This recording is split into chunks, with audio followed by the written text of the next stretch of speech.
Ladies, gamers, and gentlemen, welcome to BelleNOiRtv once again.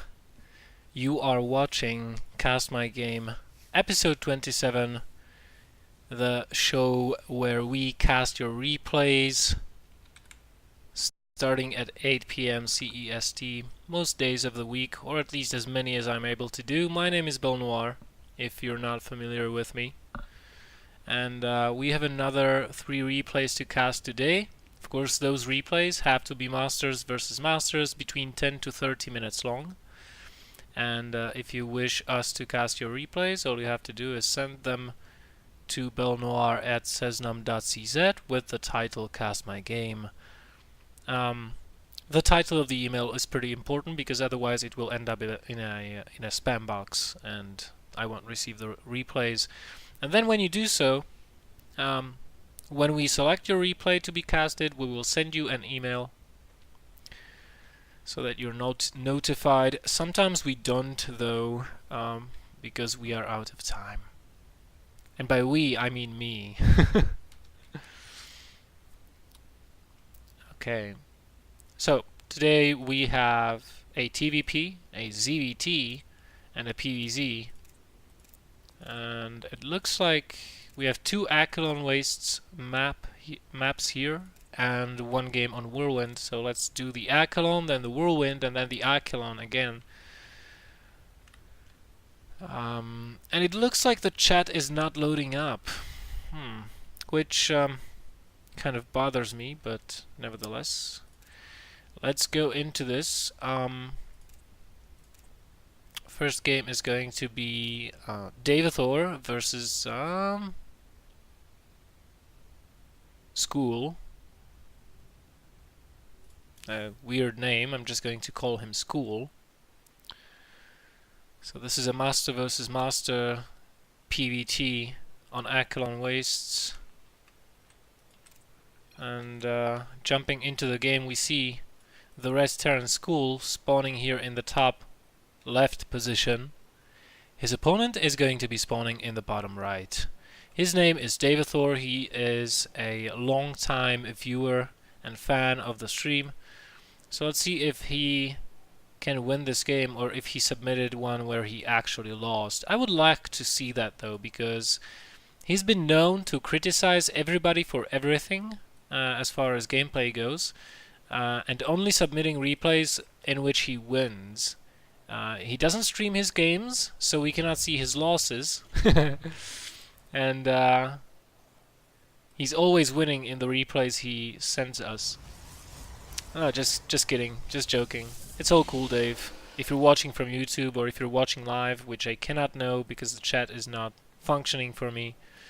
So, anything you are typing in there, being outraged at my description of you, well, I can't see it, unfortunately, or fortunately enough for me, however you want to be looking at it. So the gateway going down, the barracks as well. I'm looking to see the gases go down as well, because usually the Terrans lately have been doing racks into a very fast gas, but this is not going to be a very fast gas. We are already on the 14 food count. Usually what you see happening is a 12 barracks into a 12 gas, but it looks like this Terran is going to be expanding gasless, which is quite okay. And we see Daveathor is taking both his gases on 15, so he'll be saturating that with 2 probes on each, very probably. Getting his cybernetics score, and an expansion should follow straight after. Maybe he will end up queuing up a zealot and then just cancelling it when there is no engineering bay block. He knows, however, that there is no gas, is getting this probe out just in time not to be killed by this marine. Okay, so not getting the probe out in time. Ooh. Okay, so a double gate opening. This is very odd. He's probably going to be going with a stalker poke, 3 stalkers, or maybe something like that. We see the first one being queued up already. And here is a chance where the Terran player School has the chance of Engineering Bay blocking Daveathor, seeing no Zealots, it would be appropriate. Why I say that is because, yes, you may think that, well, Stalkers, they have bonus damage versus Armored, they kill buildings extra fast. Well, in fact, no they don't. Zealots have a faster attack rate, they have 2 shots per attack, and time-wise, they kill the Engineering Bay faster than Stalker. The expansion is finishing up for the Terran player. He's adding on not 2, but 3 additional barracks. His gas is very, very late, but this also means he is going to have a lot of Marines. Now, the reason for this might have been that he did see the double gates going down. So, he might have just decided to, well, hey, let me just put down 1 extra barracks in case he's going to be pushing me really early. I want to have enough Marines to optionally fill an additional bunker or maybe 2 bunkers. Now he sees the Mothership Core, he sees the Stalker, the SCV will be taken out, and he has to be careful here. Marines can be out-microed by Stalkers, and Daveathor has high ground vision.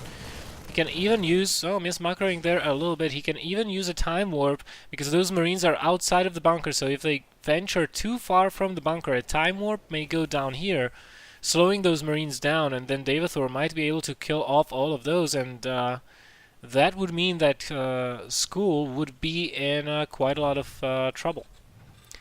Getting a missile turret in the main base, because he is afraid a little bit of Stargate play. Usually when a Protoss pressures you in this way, Stargate play or DT play will be incoming right after, or maybe a 6-gate.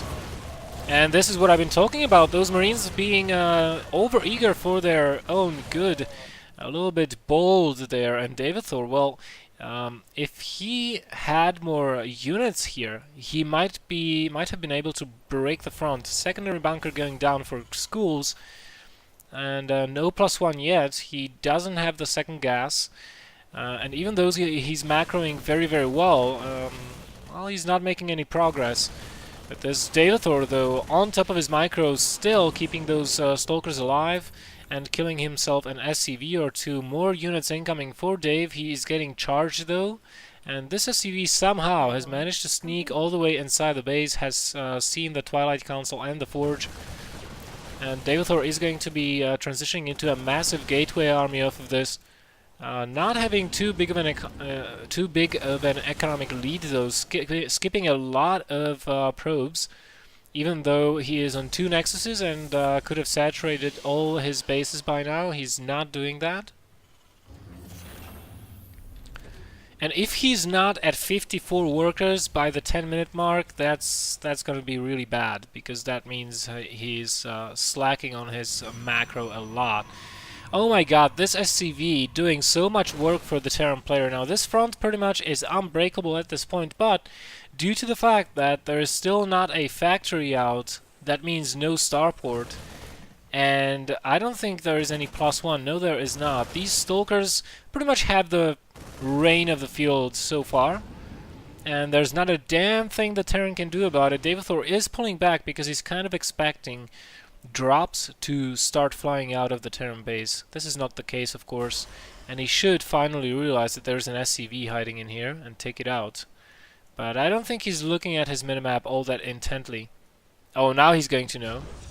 Please kill that SCV. Don't be lazy. Oh well, letting that SCV live. This is the luckiest SCV alive. This is like you going into the Vietnam War and to the front lines and surviving for more than 4 seconds, which was the expectancy rate or the survivability rate of, on average, of a soldier in the front lines in the Vietnam Wars. 4 seconds. This SCV lasted for well over 5 minutes, which, well, that's something to see. Daveathor, LOL, nothing to see here. Well, in fact, there is.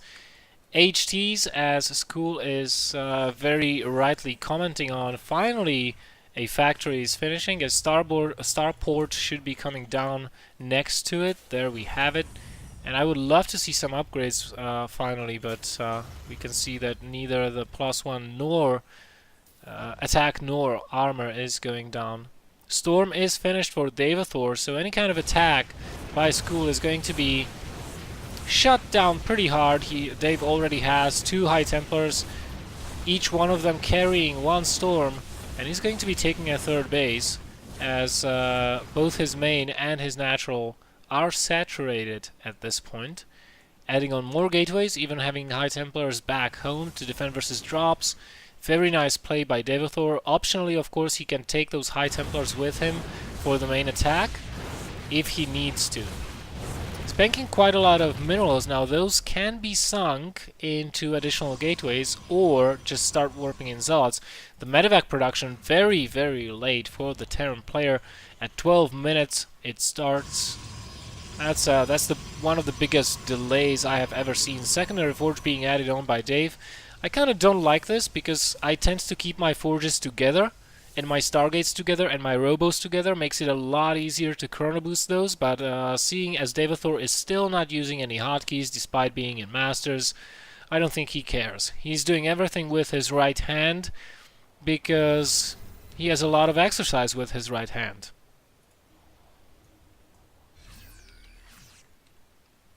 Yes, I said it. He's used to using his right hand a lot. So we have a huge move out for School. That's a lot of units and Hellbats being incorporated into this army as well. But this army is is under upgraded compared to the Protoss. It is on 0-0 and still no upgrades are... Oh, there we go. +1 armor of all things instead of the attack finishing just now. But the Protoss is on +2 armor, getting a level 3 armor and a level 1 ground attack. Oh, a storm is going to come down. 1 HT pays the price, but a lot of units paid with it with their health. And that's 1 medevac down as well. Nice trade there for Daveathor, killing a medevac and injuring a lot of units in the process. Another storm going down. School just trying to bait as many storms out as possible, but I think Daveathor just had enough and he's going in, storming his own HTs, saying, I don't need those any longer. I have the upper hand. Get out of my base. Time warp going down, preventing the retreat. But it seems like Daveathor bit off a little bit more than he can chew right now. He's out of storms. Another HT has to come in here. A little bit of a missed storm there. And this attack continues on. Daveathor banking a lot of minerals, not really warping as much as he should have been. But I think the upgrades are playing heavily in his favor. If he can get his units together and get them to attack all at once, he should just pulverize this army. Another huge storm dropping, missing the majority of the units, but doesn't matter at this point. The charge loss with the charge through that time warp have no problems whatsoever to catch up with that army. And now only a couple of medevacs remaining. Daveathor being very smart, picking those off. And, well, that practically does not allow School to build any Vikings whatsoever, so a Colossus switch might be very deadly at this point.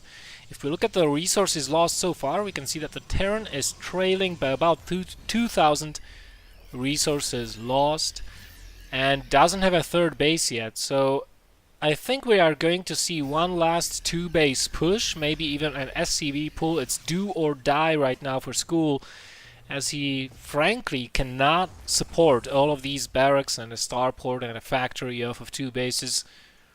He's not even building SCVs any longer. He has 58 SCVs on just 2 bases. The main is going to be mined out shortly. Daveathor needs a 4th base though. He can't stay on 3 bases for too much longer. And here's the huge Colossus switch I've been talking about. We have double Robo coming down and a Robo Bay. Additional gateways being added on, bringing the count up to 13, I think. Let's see, 8, 11, 15, 13. Let us see. That's 11 gateways plus 2, that's 13. 13 gates. That's a pretty good amount for 3, soon to be 4 bases. Ground attacks level 2, chrono boosting away, as well as shields. That is going to help a lot versus those Archons. And School is trying to take a 3rd base at this point, but he is yet to construct it. And he'll probably be sending an SCV over here and construct that command center straight on the low ground, not even bothering floating it from here, because frankly he doesn't have any space anywhere to build the command center there in his main base. Daveathor is probably just going to wait until he is maxed and then just go and attack. He is trailing in food compared to his opponent, and if we look at the army sizes, he's down 30 supply compared to his opponent, but that differential is made up with the lead in workers. He does have full map control, even has units here in the center, might put a unit here as well, and does have a proxy pylon or counter-attack pylon, I would call it. And here it is. Not even building a 3rd base, just floating the main command center over because, well, I'm not going to be mining off 3 bases anyway, so... And right now Daveathor quickly closing the gap in supply and in the army. And here we have the mass SCV pool. How many SCVs are here with this army? Over 30 as... if I can count it right. But unfortunately Daveathor doesn't have a unit here, so he does not see this coming. And he'll see it a little bit too late. These 2 Colossi might get picked off. I don't know if School saw them. Whew, those Colossi do get away. There's a Zealot there baiting.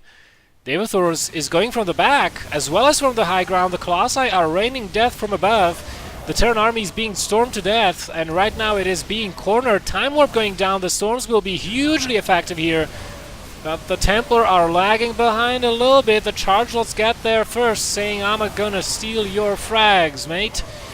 And, well, this is not going to last long, as Daveathor's army is superiorly upgraded compared to his opponent, who says, "LOL, this is unbeatable. How do I beat this army? Protoss so imba." And I don't think we will see a GG either way. A whole lot of SCVs trying to attack these structures, but no, just leaves the game, rage quit. This is what happens when you don't play well. So that was game number 1. Let's jump into game number 2 straight up.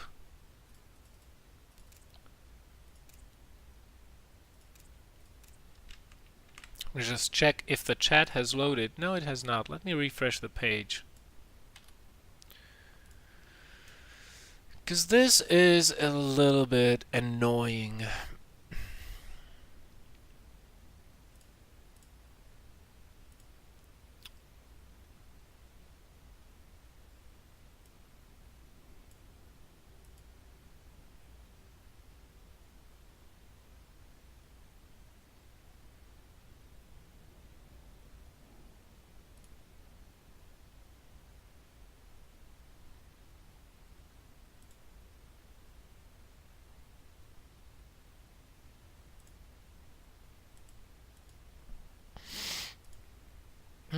I still can't chat to you guys. I am very sorry, but Twitch is being Twitch today. Not having a competition is not a good thing, because it doesn't push Twitch to its limits, I think. And they're slacking a little bit as of late, as a result.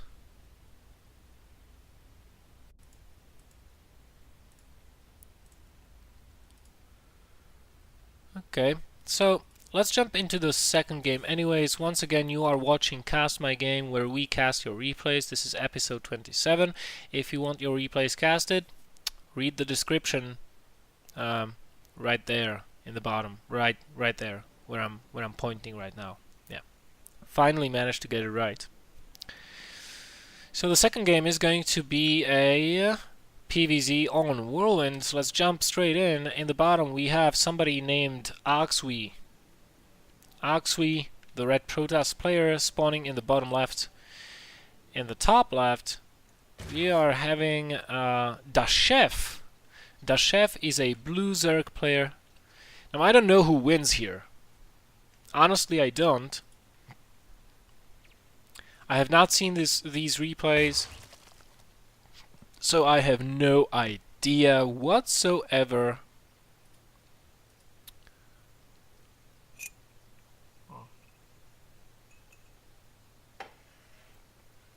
So this is the correct path for the first Overlord. The second Overlord should be heading towards here. Let us see. There we go. And you know, if DaCheF doesn't see his opponent here nor here, he's going to know that he spawned here in the bottom.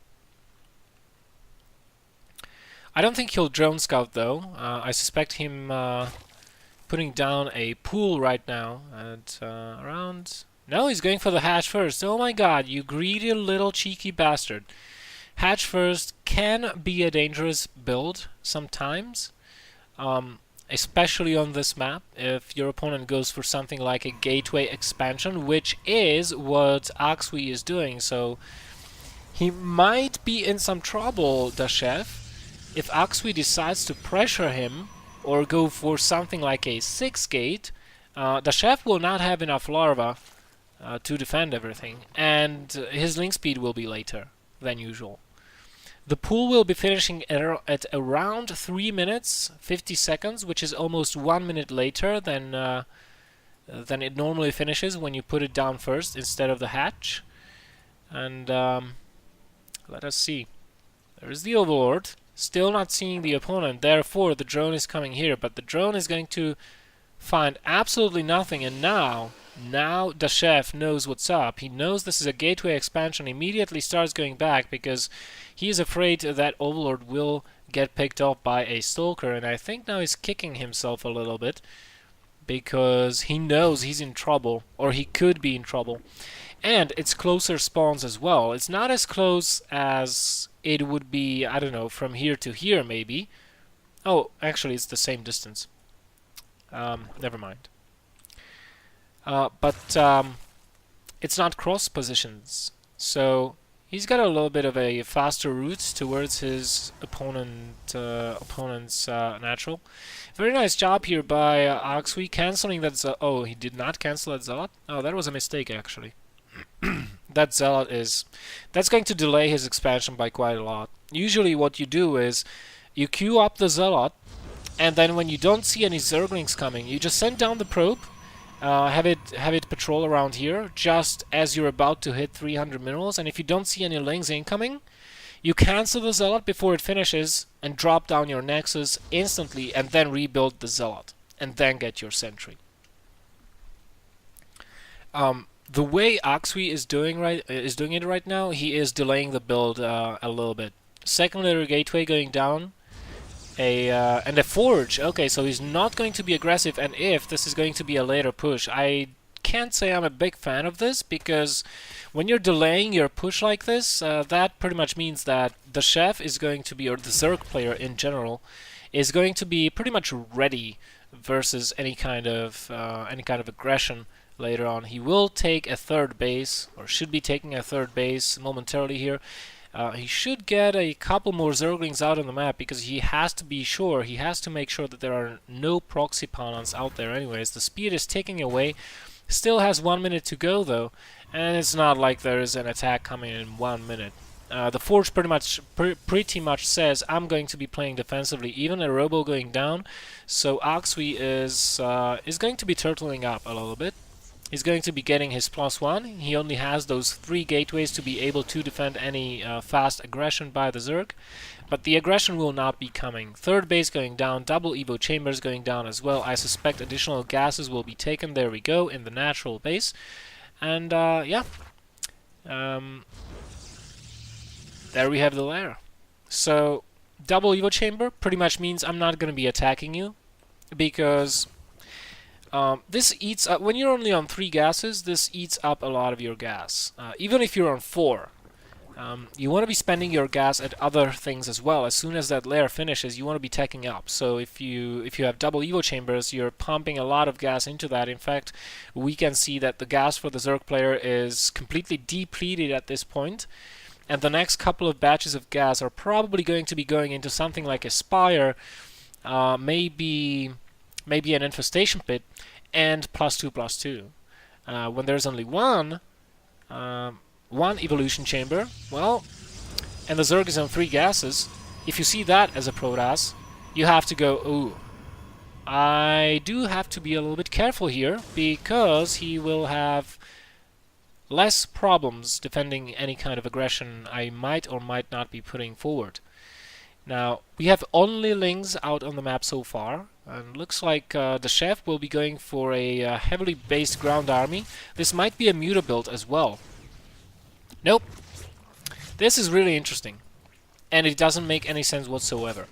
You're getting ground upgrades, and now you're getting the Roach Warren, the Hydroden, even the Spire. Oh, it is going to be a Spire play. So DaCheF might be playing mind games here, saying, you know what, I'm going to show you the Hydroden, I'm going to show you the Roach Warren, you don't know what my upgrades are, you saw the evolution chamber ticking away, but you don't know what I'm doing, so I'm going to fool you. I'm going to make this look like a Roach Hydra timing, and you're going to overproduce Immortals, and then I'll make a huge Mutalisk switch. We can already see DaCheF is starting to bank up his gas quite a lot, and I'm going to hit you with a lot of Mutas, and I'll have quite a large amount of Lings with 1/1 on the ground, which will make it a little bit more difficult for you to kill them off. And since you will not be going Colossi, or maybe you will, I'll have Mutalisks to deal with that. Optionally, I can even go Corruptors if you're really stubborn about it. And a 4th base should be taken after the first 12 or so Mutalisks are queued up. Because when you're going Mutalisks, you do want those additional bases. You definitely want those. As soon as you have the first batch out, you want to be taking your bases number 4 and 5 just to be able to potentially base trade with the Protoss. And this is going to be a 2-base timing push. Let's see if this will work. The Mutas are popping, so I don't know. Maybe Oxwi just missed his timing by a little bit. +1 is finished for the gateway units, but you know what the nice thing is about Muta builds, that you can actually snipe down the War Prism. We have 8 gateways, so this is definitely a 2-base all-in. I don't think a Rumbai will be efficient here, because there is a Zealot there, and force fields are pretty powerful. Here come the Mutalisks. Oh, but running them through the Stalker lines is not the best thing you want happening to. And he has to surround the Protoss player at this point, snipe down the Mothership Core to prevent any recalls, but it's still going to be difficult. More Mutas and Lings on the way, but not enough Larva. The Macro Hatchery only just now finishing. The lair is going to fall. Force Fields gets dropped down on the main ramp, and well, this is not a good idea to go for a base race at this point. I mean, one warp-in of Stalkers back home, and this is defended. Oh, but the Zealot is not on hold position. The Lings stream in. They do get in. Mutas sniping down the cannon instantly, and there's the recall. And now DaCheF would be wise to just pull back. The Hydroden is still alive, and the Spire has not been killed. He can still produce more Mutalisks. The +1 attack for them is about to finish. +2/+2 for the Lings as well. If he can buy a little bit more time, he'll be in a pretty good spot, as he does have another base building here. So not all days are over for DaCheF. That threatening counterattack was actually a good thing to happen to him, but thing is, can he close this out? He needs a lot more Zerglings than just 36. He needs like 80 of them at this point. And he's pumping all of his larvae into Mutalisks, but I mean, there is 16 Mutas and 20 Stalkers. You can't fight this with your Muta count being lower than the Stalker count. That's not a good idea. Even some Immortals being hallucinated here by the Protoss player. Another run by maybe attempted, and the Stalker will be sniped off, and the Zerglings will come in once again. Now will... Oh, Oxwi... Oh my god, Oxwi doesn't have his Mothership Core with him. He cannot recall back, and instead of going for it, he's returning to defend his base. This is a bad call by Oxwi. He should have gone for it at this point, because the Nexus fell down. DaCheF does not need to continue this attack. He can try to run away at this point, and with no blink, Those Mutas are perfectly fine and safe. 20 Mutalisks versus 19 Stalkers. What are you doing, Mutas? Fly away. Thank you. And soon to be 4 bases of DaCheF.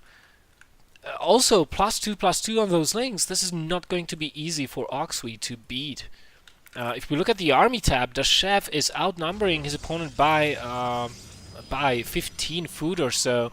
And again, is he going to see this army or not? The creep spread has not been the best so far, but he's got the mobility, he's got the faster army, and he knows the Protoss is only on 1 base. He would be wise to defend this instead of just trying to go for this, but if he knows for a fact that there are no other buildings beyond these pylons for the Protoss player, he can try to go for a base trade scenario. The natural and the hydrogen falls yet again for DaCheF. Oxwi needs to kill all those buildings very, very quickly here. DaCheF, of course, does have the option to start putting down multiple spines around this location there. And even if he doesn't, this is going to be his last base, and he can defend it very, very easily with Mutalisks, as it is very far away from these 2 pylons that Oxwi will have to defend. Does he have his probes with him? Yes, he does have 1 probe with this army. That's it. Only 1 probe with this army. Main base is still alive for DaCheF. And Oxwi just loses the game on account of not having any buildings. Bad decision, Oxwi. You should have gone for the base trade immediately at the start.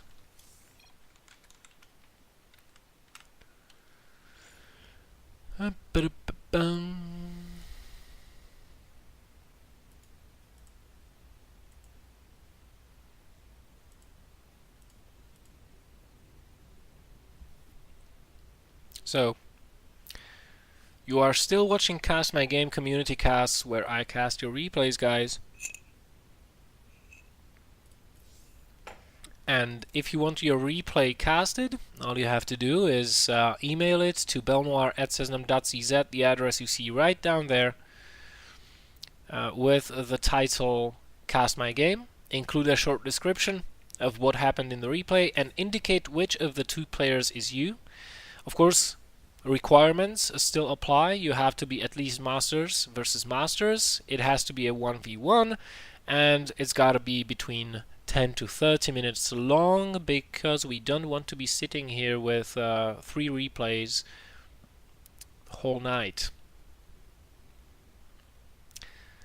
Let's go into game number 3 in a moment here. Let me check. No, the Twitch chat is not loading up. Sometimes I hate you, Twitch. Sometimes I do.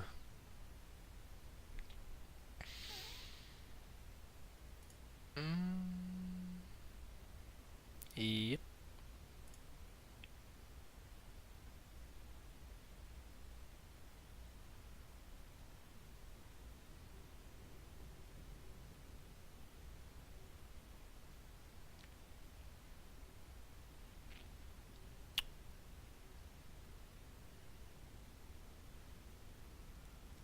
Very interesting.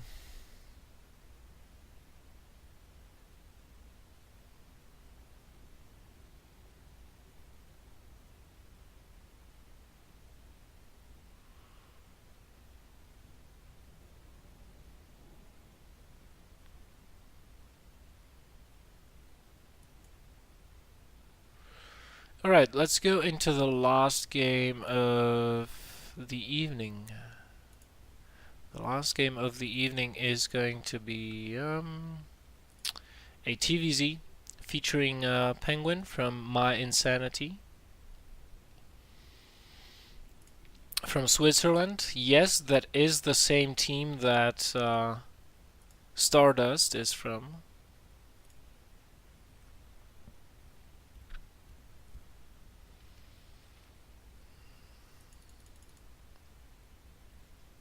Let's go.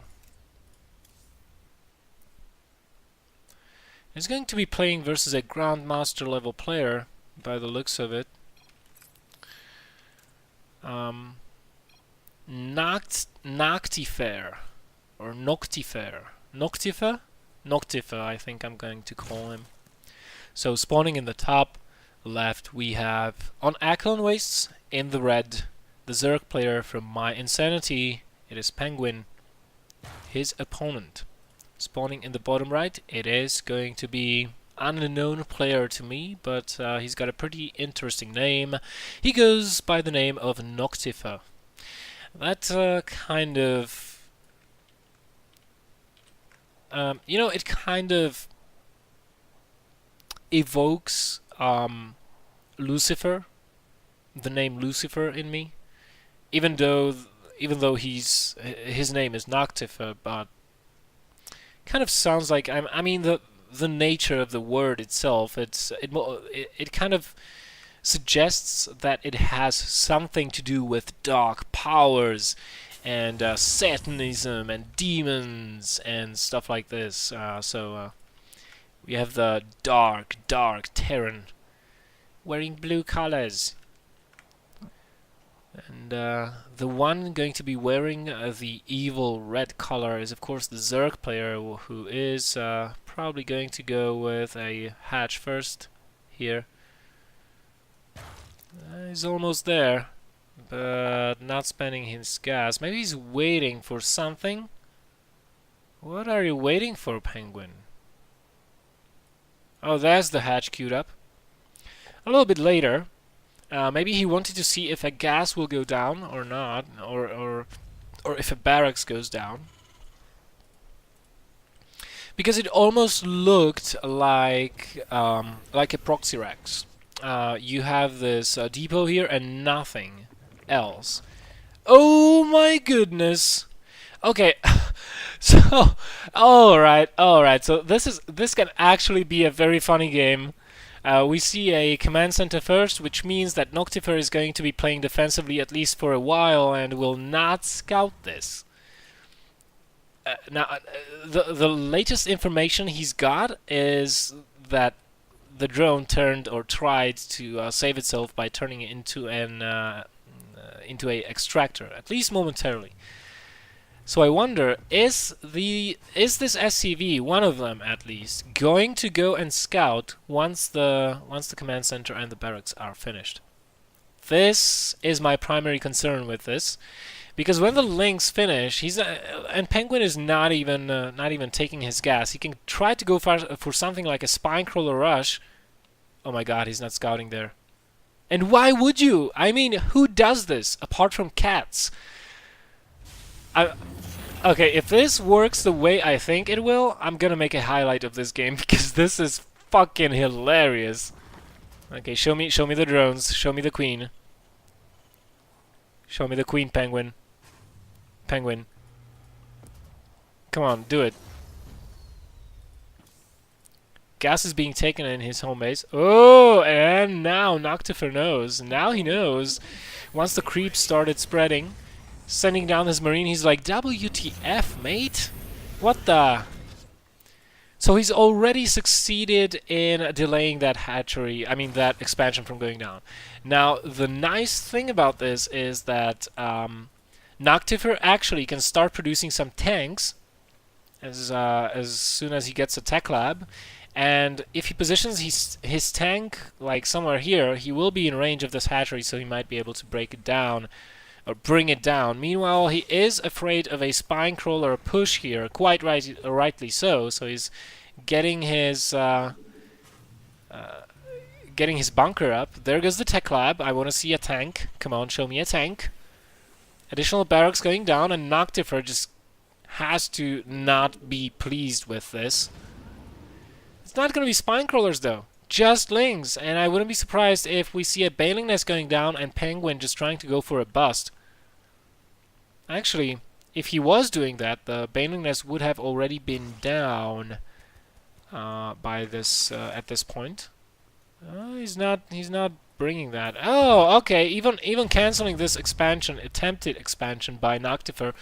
xNoCtiFeRx in a little bit of a bind here. He is pretty much relegated to one base play for the time being, whereas Pengwin does have 3 hatcheries worth of production, and he's getting his lair. He's going to have speed very soon here, and these marines will get splashed if those links ever close in on them.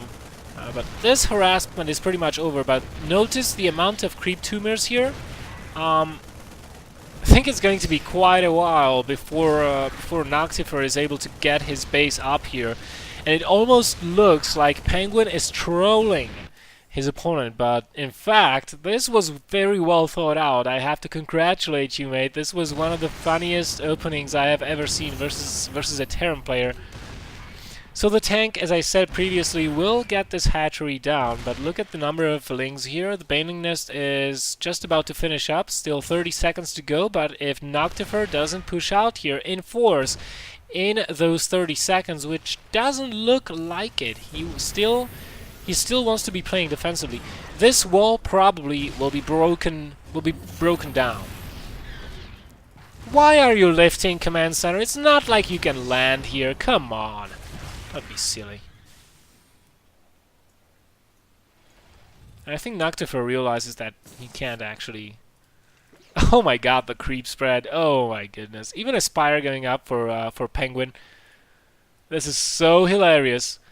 Alright, Pengwin, are you going to go? Are you going to go for a bust? There's the scan picking off the creep tumors. There is one more remaining outside of the range of the scan, and this one is burrowed as well. So, oh, xNoCtiFeR, you're gonna have to use this base for mining because you're not. You're not gonna have an expansion. You're not gonna have a natural. Oh my goodness, you're not. This is just and he's going to have to use so much energy for this as well to clear this out. Meanwhile in Soviet Pengwin, he's getting a third base right here. I wouldn't be surprised if he got a fourth after he gets his mutas, because I think he really is going to be getting the mutalisks. There we go. First six mutalisks rolling out. He's going to be adding those gradually, as he does have larva available, but just not enough gas. Finally getting rid of all of the creep tumors here, but still unable to land that command center. It will take approximately 2 minutes for all of this creep to dissipate. xNoCtiFeR, I mean, if I were him right now, I'd be raging so hard. Do we at least have Stimpack finished? Yes, we do, but he's kind of forced into this tank play by Pengwin. So he's getting tanks, of course. He should be getting Widow Mines instead of tanks, but oh yeah, this base is going to definitely be in some trouble. 22 Marines out, but there is not a missile turret in sight here, and all of those Marines are here. They do have stim, but there are no Stimpacks on the field. I mean, Stimpacks, Medevacs out on the field so far. This base might get taken out before it is saved by the Marines. The Marines, are they trying to even save the command center? They might as well be. They do have +1, so these mutas will have to retreat. But the command center is burning, and the mining... Oh my god! That was not good. But luckily, all of those mutas are surviving still, and will start healing that damage very quickly here. There we go. Look at them healing up. Not as fast as a Reaper, but still quite a considerable recovery speed. 2-2 going down for Pengwin. +1 air attacks and centrifugal hooks. And he's going to be taking a fourth base very shortly. The supply difference, only 20 supply in between these two guys, but if we look at the worker count, 63 drones versus just 31 SCVs, Terran army behind on the build that it was supposed to be doing. You will not save that command center, and Pengwin might have actually gotten that medevac as well. He might have tried to go for a snipe there. And he'll be sitting very comfortably on 4 bases. He's getting his infestation pit just so that he can get the hive and line up the ground upgrades with the completion of the hive. He will have a very massive ground army and a solid air presence. This Widow Mine getting 7 kills and Overseer being morphed here, but you know, I just kind of like, every time I see a Widow Mine go off, I'm like, Sweet! Now I have 40 seconds where I can do anything I want. Because that's how long it takes for a Widow Mine to recharge. And I think xNoCtiFeR kind of figures that, well, you know what, my third base has been killed, my natural has been denied for the longest amounts of time. I'm soon to be only on one base economy because my main is starting to mine out. I might as well do something here. The problem is, there's not much he can do. Not with this little, puny, tiny, small force of Marines. Banelings are morphing in, and I think xNoCtiFeR is walking into a trap right now as they are rolling down the hill. Stim is initiated, but very good connections on the Banelings. He has to snipe those off. But I think the Mutalisks might actually be able to clean this up. No? Maybe? Yeah, I think they will. I think they will, with the Zergling support as well, taking out all of those medevacs, and I don't think GGs are far away from here as the army supply is dropping rapidly for xNoCtiFeR, and xNoCtiFeR is also running out of money, whereas Pengwin, he's got all the money in the world, even adding 13 drones right now, bringing himself up to over 70. He'll be at 76 very shortly here, saturating that fourth base, and he'll be on full 4-base saturation when he does that.